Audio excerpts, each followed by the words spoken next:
Lu tahu nggak? Ini adalah sebuah kisah. Pasukan Diponegoro menjebak puluhan pasukan Belanda masuk ke dalam hutan, lalu menggulung mereka semua sampai habis. Inilah kisah Pangeran Diponegoro dalam episode Gerilya di Hutan dan Gunung. Putar intronya.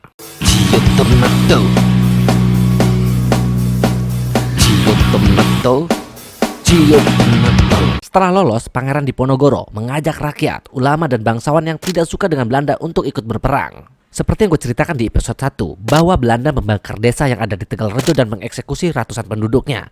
Dan akhirnya disinilah Pangeran Diponegoro mulai melakukan aksi balas dendam. Pangeran Diponegoro memerintahkan Sentot Prawiradirjo untuk melakukan serangan awal. Siapa itu Sentot Prawiradirjo? Dia adalah panglima perang dan masih kerabat dari Pangeran Diponegoro. Sentot Prawiradirjo memakai sebuah trik perang yang terkenal dari Spanyol, yaitu taktik perang gerilya. Namun Panglima Sentot Prawiradirjo sengaja memodifikasi perang ini dengan trik memancing. Serangan mulai dilakukan. Serangan dimulai dengan cara puluhan pasukan Jawa menyerang kamp pasukan Belanda secara tiba-tiba. Saat itu kamp pasukan Belanda berisi dua pasukan, yaitu divisi 1 yang jumlahnya puluhan orang dan divisi 2 yang jumlahnya ratusan orang. Setelah menyerang, pasukan Jawa mulai kabur ke dalam hutan dan penggunungan. Kemudian divisi pertama pasukan Belanda yang jumlahnya hanya puluhan orang mengira bahwa pasukan Jawa ini kabur karena ketakutan. Lalu pasukan Belanda dari divisi pertama ini memasuki hutan dan pegunungan mengejar pasukan Jawa yang kabur itu.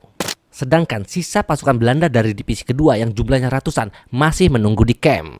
Namun ketika 2 hari berlalu, pasukan Belanda dari divisi 1 ini tidak kunjung kembali dari dalam hutan dan pegunungan. Dan akhirnya divisi 2 memutuskan untuk masuk ke dalam hutan dan pegunungan untuk melihat situasi. Dan pasukan divisi 2 ini dipimpin oleh Leopold Christian Frederick de Stoors, atau sejarah lebih mengenal dia dengan nama De Stoors. Pasukan dari divisi 2 ini terus menerobos hutan dan pegunungan, dan setelah memasuki hutan lebih dalam, mereka melihat pasukan Belanda dari divisi 1 sudah ditumpuk tanpa nyawa. Belum selesai pasukan divisi 2 ini terkejut, rupanya kejutan lain datang. Puluhan pasukan Jawa datang menyergap. Pasukan Jawa yang dipimpin oleh Panglima Sentot bersembunyi dari atas pohon dan dari balik pohon, lalu mereka melompat menyerang pasukan Belanda. Tetapi tentara Belanda dari divisi 2 yang jumlahnya ratusan ini tidak gentar. Mereka berpikir jumlah mereka berlipat-lipat lebih banyak dan mereka memiliki senjata api. Tetapi tentara Belanda lupa bahwa di dalam hutan mereka tidak bisa bergerak bebas. Di dalam hutan mereka kesulitan membidik target karena banyaknya pepohonan.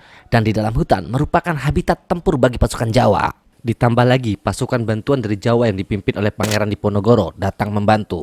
Seperti yang gue katakan tadi, Belanda tidak bisa berkutik. Bidikan senjata api mereka tidak akurat. Ditambah lagi, senjata api model Tempo itu butuh waktu untuk mengisi ulang pelurunya. Jadi hal ini sangat menguntungkan pasukan Jawa, karena mereka ahli dalam pertarungan jarak dekat dan menggunakan senjata tajam. Panglima Sentot Prawiradirjo memang sengaja menciptakan arena perang yang sulit, di mana dia bisa menghindari perang besar terbuka. Dan hasil dari strategi Panglima Sentot ini, 2 divisi pasukan Belanda sekaligus digulung dalam keadaan kalah total. Namun beberapa pasukan dari divisi 2 ini ada yang berhasil lolos. Salah satunya adalah De Stoors. Dan kelak kekalahan di hutan ini akan dicatat rapi oleh De Stoors. Ya, kisah peperangan ini gue ambil dari catatan De Stoors. Lalu kemudian lagi dan lagi kabar memalukan kekalahan pasukan Belanda ini menyebar ke seluruh tanah Jawa. Rakyat Jawa semakin bersukacita, tetapi para petinggi Belanda dibuat meradang karenanya. Kemudian Gubernur Hindia Belanda bernama Dubus de Gisignis langsung mengirim surat ke tanah Eropa asal Belanda. Dia meminta pasukan tambahan, pasukan dengan senjata lengkap. Dan Gubernur Dubus de Gisignis juga meminta kapal armada perang yang dilengkapi dengan meriam. Ini adalah sebuah permintaan militer terbesar dalam sejarah Belanda selama ada di Indonesia. Dan untuk kali ini, Belanda memerintahkan jenderal terbaiknya, yaitu Hendrik Marcus de Kock. Nah, untuk sepak terjang dari Jenderal Hendrik Marcus de Kock ini akan gue ceritakan di episode ketiga, yaitu Perang Lautan Sorban Putih. Sampai jumpa di episode ketiga.